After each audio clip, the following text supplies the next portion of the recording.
Hi friends, குடல் gravy எப்படி செய்கிறதுன்னு பார்க்கலாம். ஃபஸ்ட்டு ஆட்டுக்குடலை நம்ம கழுவியாச்சு. அதுக்கப்புறம் மஞ்சத்தூள் உப்பு போட்டு நல்லா உரசிட்டு அதுக்கப்புறமா தண்ணி பிடிச்சிட்டு 2-3 தடவை நல்லா வாஷ் பண்ணிவிட்டு தண்ணியே இல்லாமல் நம்ம குடலை தனியாக எடுத்து வச்சுக்கலாம். இந்த மாதிரி நல்லா வாஷ் பண்ணால் தான் அந்த குடலோட அந்த ஸ்மெல்லு வராது நமக்கு. இந்த மாதிரி நல்லா வாஷ் பண்ணிவிட்டு தண்ணி இல்லாமல் குடலை மட்டும் எடுத்து வச்சுக்கலாம். சுத்தமாக தண்ணியே இல்லாமல் நல்லா ட்ரையாக எடுத்து வச்சுக்கலாம். இப்போ குடலை நம்ம சுத்தம் பண்ணி எடுத்தாச்சு. இதுக்கப்புறமா ஒரு குக்கர் எடுத்துகிட்டு அதில் ஆயில் தண்ணி எதுவுமே ஆட் பண்ணாமல் இந்த குடலை மட்டும் சேர்த்துக்கலாம். சேர்த்துட்டு வதக்கி விட்டுகிட்டே இருக்கணும். இந்த மாதிரி நம்ம வதக்கும் போது அதுலேருந்து தண்ணி விடும்.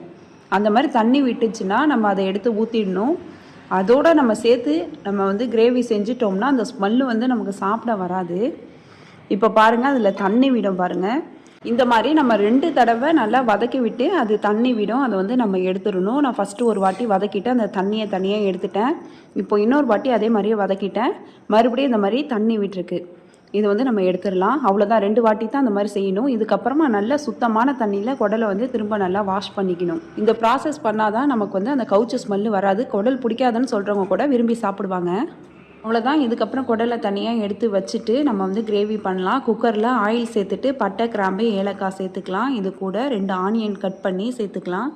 ஆனியன் நல்ல ப்ரௌன் கலர் வரணும். அப்போ தான் அதில் நல்ல ஃப்ளேவர் கிடைக்கும். பிரியாணிக்கு எப்படி வதக்குவோமோ அந்த மாதிரி கோல்டன் ப்ரௌன் வர வரைக்கும் நல்லா நம்ம வதக்கி விட்டுக்கணும். இதுக்கப்புறம் தான் இஞ்சி பூண்டு விழுதை நம்ம சேர்த்துக்கணும்.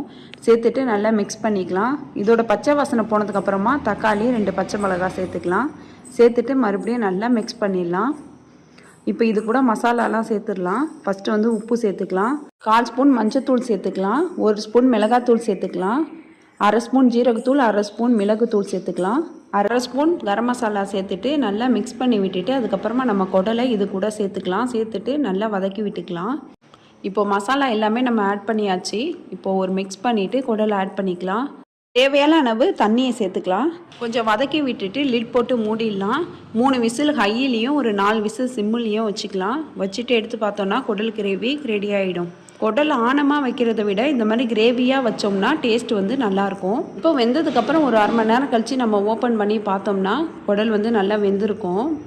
இந்த மாதிரி செக் பண்ணிக்கலாம். இதுக்கப்புறமா நம்ம தேங்காவை ஆட் பண்ணிக்கலாம். இப்போ குடல் கிரேவி ரெடி ஆகிடுச்சு. நீங்களும் இந்த ரெசிபி ட்ரை பண்ணி பாருங்கள். இந்த வீடியோ பிடிச்சிருந்துச்சுன்னா மறக்காமல் சப்ஸ்கிரைப் பண்ணிவிடுங்க. தேங்க்ஸ் ஃபார் வாட்சிங்.